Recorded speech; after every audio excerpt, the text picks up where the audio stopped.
Terima kasih Anda masih bersama kami di Editorial Media Indonesia. Bang Gaudens, 75 tahun itu kebiasaan orang Indonesia, biasanya kalau ulang tahun kelipatan 25 tahun itu besar-besaran.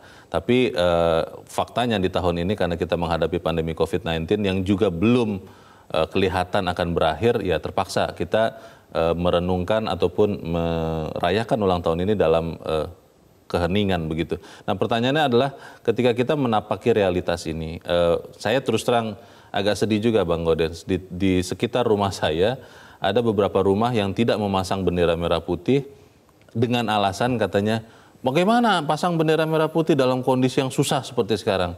Bagaimana kita bisa bersyukur, kita bisa bergembira dalam kondisi yang susah seperti sekarang? Nah pertanyaannya adalah, apakah itu bisa menjadi alasan bahwa kita kemudian tidak mensyukuri ulang tahun ke-75 Indonesia? Bagaimana Bang Gaudens? Ya, bersyukur itu tidak harus, walaupun realitasnya kita sekarang ini pandemi COVID-19, Iya. tetapi rasa syukur itu tidak harus ditiadakan. Tetapi justru dengan adanya pandemi ini, kita itu tertantang untuk semakin mewujudkan cita-cita kemerdekaan. Editorial mengatakan bahwa kemerdekaan itu hanyalah instrumen, hanyalah alat, bukanlah tujuan. Tujuannya adalah masyarakat adil dan makmur. Pertanyaannya setelah 75 tahun, sudahkah masyarakat adil dan makmur itu tercapai? Kita harus jujur mengatakan belum tercapai. Tetapi bukan berarti negara tidak berbuat apa-apa. Nah, dalam rangka Hari Kemerdekaan ini, saatnya kita untuk berhenti sejenak, untuk semakin merenungkan lagi bagaimana menggelorakan seluruh kekuatan, menggelorakan seluruh kemampuan Republik ini untuk mencapai tujuan kemerdekaan itu sendiri. Itu sudah ditegaskan juga di editorial, dikatakan juga ya Bang Gaudens dan pemirsa, pidato kenegaraan Presiden Joko Widodo tanggal 14 Agustus lalu bahwa krisis ini harus jadi peluang. Kalau dengar istilahnya itu dunia dan Indonesia itu semacam komputer yang sedang hang dan kemudian harus dinyalakan ulang atau di restart. Pertanyaannya adalah begini Bang, kalau komputernya memang sudah bagus, ketika dia hang, berhenti, dan di restart, dinyalakan ulang, biasanya akan cepat juga bergeraknya atau hidup lagi. Nah Indonesia apakah sudah dalam tanda petik seperti komputer yang sudah baik itu, atau memang komputernya memang masih belum terlalu baik, sehingga kalau di restart pun belum tentu bisa menyala lagi. Bagaimana Bang? Nah di dalam editorial itu ada disebutkan, ada prasyarat mutlak. Bagaimana kita menyatukan seluruh modal sosial. Kita tahu bahwa sepanjang pandemi ini udah hampir 6 bulan ya pandemi ini kita rasakan muncul kreativitas dan muncul inisiatif warga untuk saling membantu, memperlihatkan gotong royong yang nyata gitu, tidak dibingkai gitu, tetapi memang nyata rakyat membantu satu sama lain yang berkesusahan. Inilah modal sosial. Andai kata seluruh pemimpin di Republik ini, seluruh elit di negeri ini bersatu untuk menggelorakan kembali semangat gotong royong. Gotong royong itu kan nilai-nilai yang terkandung di dalam Pancasila. Kalau semangat itu digelorakan terus-menerus, ditularkan kepada semua anak bangsa, niscaya tujuan kemerdekaan itu pasti tercapai. Syaratnya itu. Oke, yang menarik juga Bang, mungkin sambil kita lihat peristiwa yang terjadi di hari ini juga. Kita dapat informasi bahwa rencananya jam 11 nanti waktu Indonesia Barat, pemerintah dan Bank Indonesia itu akan meluncurkan uang pecahan baru, uang pecahan 75.000 untuk memperingati hari ini Indonesia ulang tahun ke-75. Nah, ketika uang ini muncul, ini belum lama ini, sekian waktu yang lalu ada teman yang mengatakan begini, untuk apa sih ada uang seperti itu? Ini tambah ribet aja, kan bukan itu yang kita harapkan katanya. Nah, apakah kemudian kesatuan itu, modal kuat yang katanya di dalam editorial modal sosial itu memang masih ada, atau jangan-jangan karena kondisi yang sangat menekan ini, akhirnya masing-masing berpikir, selamatkan diri masing-masing. Bagaimana Bang? Justru terbalik Leong. Di dalam pandemi ini, di dalam kesusahan sebagai bangsa dan negara, muncullah modal sosial itu. Atau dengan kata lain, sesungguhnya rakyat di tingkat akar rumput sangat memahami dan mempraktekkan nilai-nilai Pancasila itu. Modal sosial inilah yang harus terus digelorakan. Walaupun di tingkat elit sering bertengkar ya. Hari-hari ini kita lihat masih ada juga yang bertengkar, ada yang menamakan diri menyelamatkan apa gitu. Tetapi intinya mestinya kita bersatu, tidak perlu saling menyalahkan untuk mewujudkan kemerdekaan itu. Jadi ketika rakyat itu masih sengsara, pada saat itulah kita katakan mereka belum merdeka atau tujuan kemerdekaan itu belum tercapai ketika rakyat itu di sekitar kita masih ada yang sengsara. Di sekitar kita itu memang juga sekarang kan faktanya COVID-19 ini masih sangat berdampak ya Bang. Kita bicara di bulan Februari atau Maret atau April mungkin bahwa Indonesia sedang berharap melihat pengendalian COVID-19 ini dan melihat angkanya kita bisa melihat puncaknya. Waktu itu saya ingat betul banyak orang yang mengatakan puncaknya ini akan di bulan Juli, Agustus, dan September itu akan tertangani. Tapi kalau kita melihat perkembangan COVID-19 sekarang di Indonesia, kita belum tahu juga puncaknya kapan karena angkanya terus bertambah setiap hari. Nah pertanyaannya adalah ketika realitanya kita masih menghadapi COVID-19 seperti sekarang, apakah kita bisa merestart komputer yang hang ini? Karena syaratnya kan kalau komputernya masih bisa hidup kalau kesehatan kita masih terjaga. Bagaimana Bang? Ya, jangankan Indonesia, seluruh negara di dunia, miskin, berkembang, negara maju, semuanya tidak bisa memprediksi kapan puncaknya, bahkan tidak bisa memprediksi kapan akhirnya. Tapi beberapa negara sudah mengatakan mereka melihat, seperti misalnya Italia, Bang Gaudens, itu mereka melihat sudah sampai di puncak dan bersiap-siap menghadapi antisipasi gelombang kedua. Tapi mereka sudah melihat puncaknya katanya. Bagaimana Bang? Itu prediksi, Leon. Prediksi itu belum tentu selalu tepat. Misalnya Tiongkok mengatakan diri sudah bebas. Tetapi tidak selang berapa lama kemudian justru muncul lagi COVID-19 itu. Kasus baru ya? Kasus baru, ya.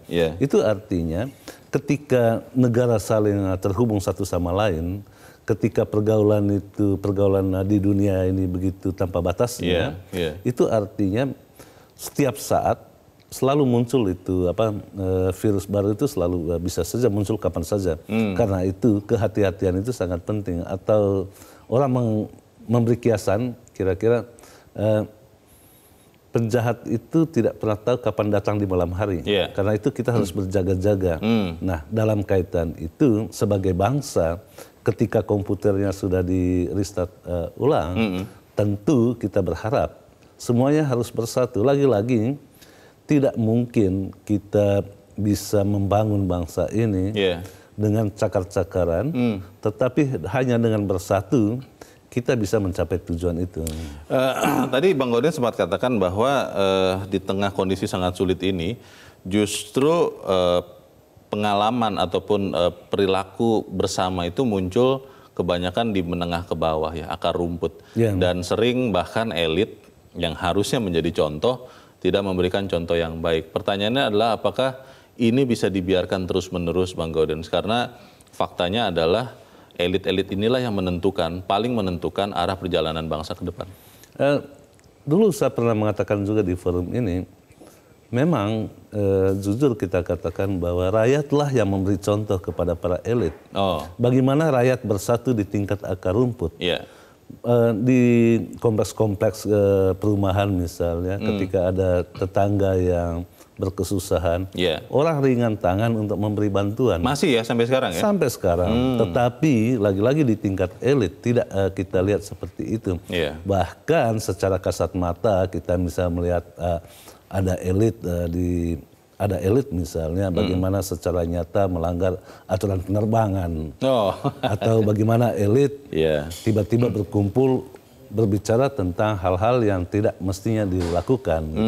Nah, hal-hal seperti inilah hendaknya para elit mencontohi rakyat yang sangat tulus memberikan bantuan satu sama lain. Gotong royong di tingkat masyarakat, di tingkat akar rumput itu masih sangat kuat. Oke, bagaimana kita mendudukan kembali masalah pada porsinya kita akan bahas lagi, tapi kita harus jeda dahulu Bang Gaudens dan pemirsa tetaplah bersama kami. Editorial Media Indonesia segera kembali seusai Headline News pukul 7 waktu Indonesia Barat.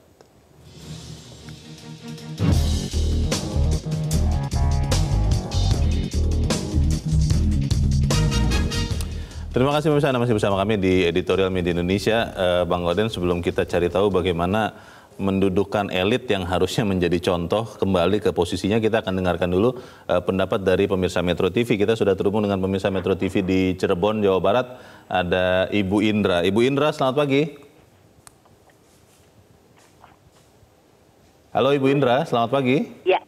Ya, selamat pagi. Assalamualaikum warahmatullahi wabarakatuh, Metro TV. Waalaikumsalam warahmatullahi wabarakatuh. Silakan Ibu Indra, bagaimana Bu kita bisa menapaki realitas ini? Ya, merdeka. Merdeka, Kalau Bu. kita renungi kata itu. Iya. Apa artinya kemerdekaan?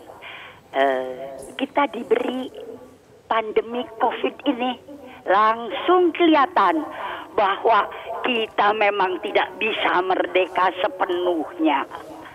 Ya, nah, jadi sekarang senyampang seluruh dunia dalam keadaan krisis, mari kita membenahi semuanya ini sesuai dengan tugas manusia di dunia adalah membangun budaya. Tadi sudah dikatakan bahwa kita harus benahi segala lini secara mendasar. Ya.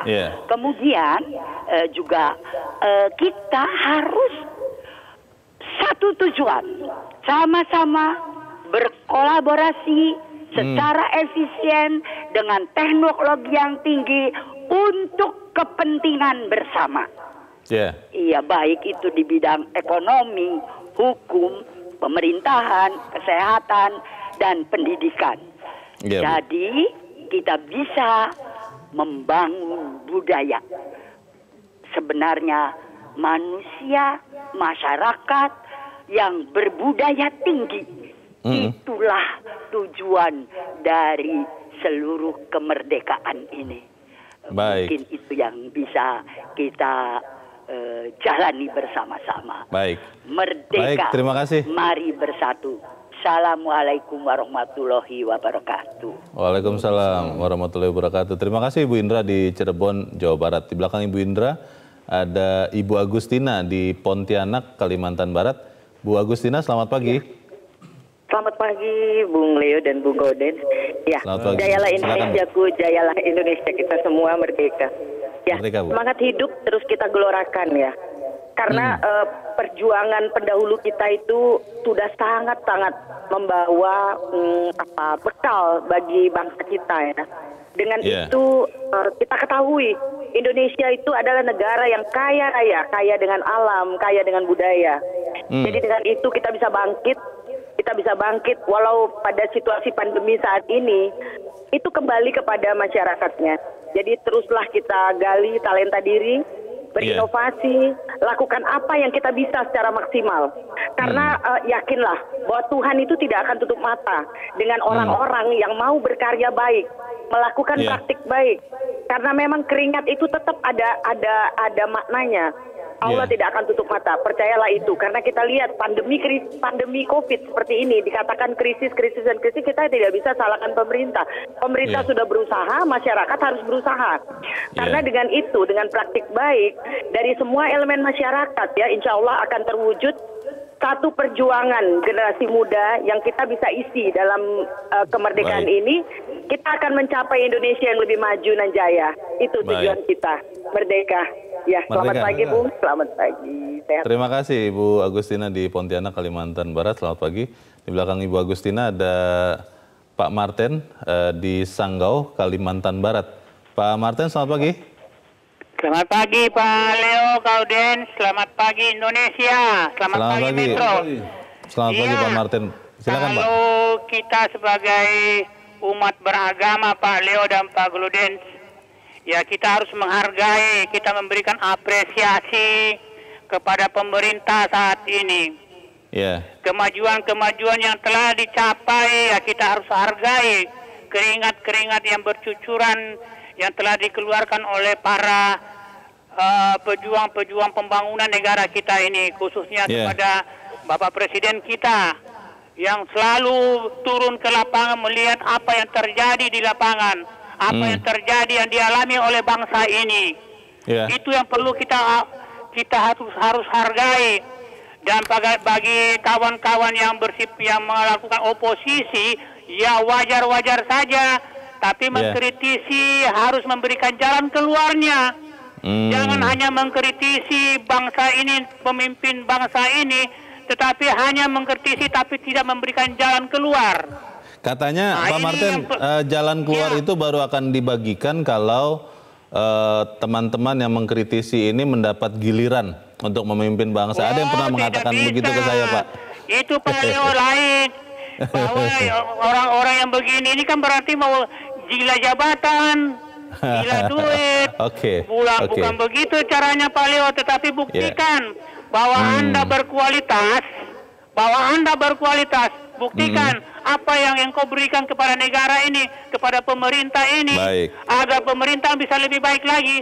Dan secara khusus Pak Leo, untuk menghadapi pandemi COVID ini,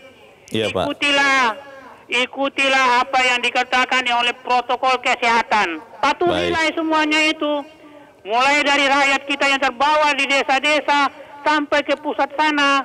Saya melihat itu serang aja kita kemana-mana Pak Leo masih banyak yang tidak menggunakan masker. Ini perlu kita taati, kita hormati apa yang disampaikan oleh pemerintah kita Pak Leo. Merdeka Pak Leo, merdeka Indonesia, negara Republik Indonesia tetap maju. Amin. Merdeka Pak Martin di Sanggau, Kalimantan Barat. Selamat pagi. Terima kasih Pak. Di belakang Pak Martin ada Pak Sunoto di Cirebon, Jawa Barat. Pak Sunoto, selamat pagi. Selamat pagi Bang Leo dan Bang Godian. Selamat pagi Pak Sunoto. Silakan Pak. Di dalam preambul Undang-Undang Dasar itu sangat tertera dengan tegas ada kalimat berkat rahmat Tuhan yang Maha Esa.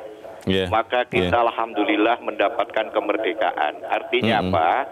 Bahwa perjuangan fisik para pahlawan kita, baik dengan senjata yang semi modern maupun bambu runcing, itu sangat tidak cukup. Bukan berarti tidak menghargai, tetapi ada suatu keajaiban atau rahmat dari Allah yang akhirnya bangsa Indonesia diberi kemerdekaan. Nah, atas rahmat dari Tuhan yang Maha Esa itulah kita harus bersyukur. Dan bagi orang Islam, Bang Leo dan Bang Godian, yang namanya bersyukur itu bukan hanya mengucapkan alhamdulillah dan bersifat pasif. Bersyukur itu adalah suatu sikap yang aktif, yaitu apa? Mengenergize atau memberdayakan semua sumber daya yang kita miliki, baik sumber daya alam maupun sumber daya manusia, untuk menjadi added value. Itulah makna syukur yang sesungguhnya, dan bisa dilihat di Quran itu 14:7 itu surat 14 ayat 7, yaitu surat Ibrahim ayat 7, ya kan? Yang bunyinya la in syakartum la azidannakum, ya kan? Nah, jadi kalau hanya bersyukur itu pasif. Yang berikutnya, para pengelola negara atau para oposan itu jangan skeptis, pesimis, dan apatis terhadap perjalanan negeri ini. Jangan seolah-olah dengan ada pandemi ini yang memiliki korban 6.000 selama 6 bulan, kemudian seolah-olah udah kiamat. Oh tidak. Bangunan kita yang bernama rumah NKRI harus terus kita bangun. Apa itu rumah, Bang Godian? Ada pondasi, ada pilar, dan ada atap. Pondasinya dibangun dengan nilai-nilai religi, pilarnya dibangun dengan nilai-nilai intellectuality, dan atapnya dibangun dengan nilai-nilai ekonomi. Nah, untuk menjawab semua ini, yang paling real dan paling nyata, habiskan energi kita, bukan habiskan, seriuskan energi kita untuk menggerakkan ekonomi UKM. Karena UKM itulah yang merupakan bantalan ekonomi yang sangat kuat dan liat, dan itu akan bisa menjawab tantangan ekonomi kita. Dan kita harus optimis, justru dengan pandemi ini kita saatnya sekarang mulai melakukan berdikari, karena cukup modalnya. Indonesia bukan Ethiopia, men, sorry, ya kan? Indonesia akan sangat kaya raya untuk ready untuk berdikari. Go, merdeka. Terima kasih. Merdeka. Terima kasih Pak Sunoto di Cirebon, Jawa Barat. Selamat pagi Pak. Kalau melihat semangat dari pemirsa, kita ikut semangat lagi, tapi kita tidak boleh bahasnya karena kita harus jeda dahulu. Bang Godian dan pemirsa tetap bersama kami, Editorial Media Indonesia segera kembali.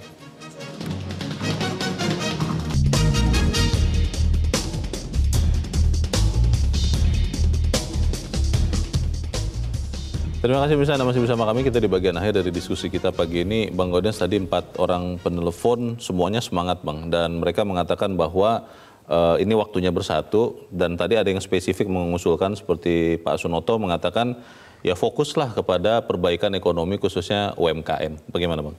Ya saya sependapat ya, kalau kita belajar dari pengalaman krisis 97, yang survive pada saat itu adalah UKM. Yeah.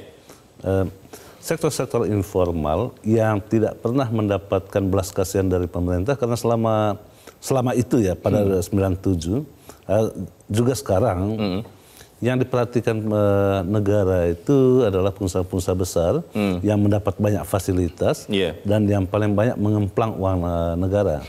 Tetapi mereka yang jujur seperti UKM itu jarang diperhatikan. Mungkin baru sekarang diperhatikan. Kalau kita lihat bahwa benar negara itu hadir pada saat pandemi ketika rakyat terhimpit. Negara itu hadir menawarkan uang sekitar 600 triliun lebih untuk pemulihan ekonomi dan lain-lain. Tetapi lagi-lagi pada tingkat operasionalnya penyerapan anggaran itu masih sangat kurang dan itu Presiden sudah marah berkali-kali. Betul. Tapi anehnya sudah dimarahin berkali-kali tetap saja seperti itu pada hasil akhirnya. Mestinya Presiden harus tidak perlu marah lagi, ya tinggal copot aja menterinya. Kalau perlu. Karena kewenangan itu ada pada Presiden, kan? Supaya masyarakat itu melihat yang paling penting itu, Leo, pada saat terjadi pandemi, terjadi krisis yang sangat dalam, yang paling diinginkan oleh masyarakat itu melihat bahwa ada harapan yang ditawarkan oleh pemerintah. Nah, harapan itu tercermin dari pekerjaan-pekerjaan yang sistematis untuk mengatasi pandemi ini. Kalau misalnya anggaran uang sudah ada, anggaran tidak bisa diserap, bagaimana orang memelihara harapan? Nah, editorial mengajak kita untuk berpijak pada realitas, untuk merawat mimpi, merawat harapan Indonesia jaya, Indonesia semakin baik ke depan. Dengan tetap berpijak pada realitas. Kita tidak mimpi di siang bolong, tetapi mimpi kita sudah diletakkan fondasinya oleh para pendiri bangsa. Pak Sunoto mengatakan, ini rumah NKRI. Rumah NKRI itu dibangun di atas penderitaan, di atas semangat, di atas pengorbanan jiwa dan raga para pendahulu kita. Nah, masa kita yang hanya ongkang-ongkang untuk melanjutkan itu, tidak punya niat untuk bersatu membangun Indonesia ini, menjaganya supaya tidak runtuh. Nah, pada titik itu kita harus memberi apresiasi kepada masyarakat. Kita harus memberi apresiasi kepada UKM yang dengan caranya, dengan kebiasaannya mampu bertahan di tengah krisis ini. Nah, pertanyaannya, negara sudahkah memberikan bantuan kepada rakyatnya? Sudahkah memberi bantuan kepada UKM? Yang selama ini kan yang selalu dibantu-bantu itu kan konglomerat. Padahal pada situasi seperti ini, belajar dari pengalaman 97-98, konglomerat itu lari kok ketika terjadi krisis di Republik ini. Yang bertahan itu ya rakyat itu. Pertanyaannya adalah apa yang bisa kita harapkan dari elit, Bang? Tadi kembali ke pertanyaan awal, karena harusnya kan elit ini justru yang kita contoh sebagai masyarakat. Bagaimana? Ya, 75 tahun Indonesia merdeka, kita sangat berharap ya ada kerinduan rakyat supaya elit itu bertegur sapalah satu sama lain, tidak menebarkan skeptisme, tetapi menawarkan optimisme sehingga rakyat itu melihat, oh ketika elitnya bersatu, negara ini berada pada relnya gitu. Sesederhana itu, tapi pelaksanaan yang susah ya. Kalau tidak mau diniatkan ya susah juga. Baik, kita harapkan kita tetap bisa bersyukur di tengah kondisi yang tidak mudah ini, Bang Gaudens, dan kita kemudian mengucapkan selamat ulang tahun ke-75 ya untuk negara 75 kita. 75 tahun untuk Republik ini. Baik, semoga itu yang terjadi. Bang Gaudens Suswadi, terima kasih Bang sudah hadir di tempat ini. Selamat pagi. Pagi, Leo.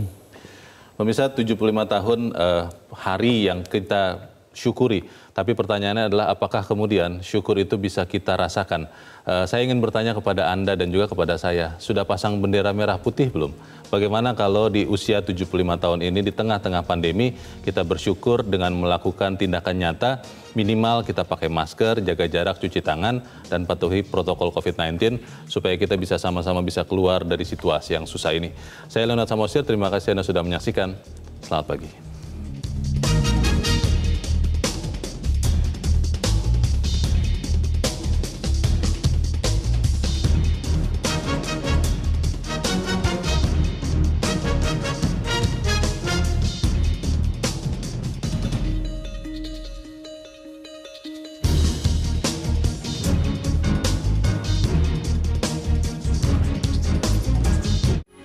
Metro TV, knowledge to elevate.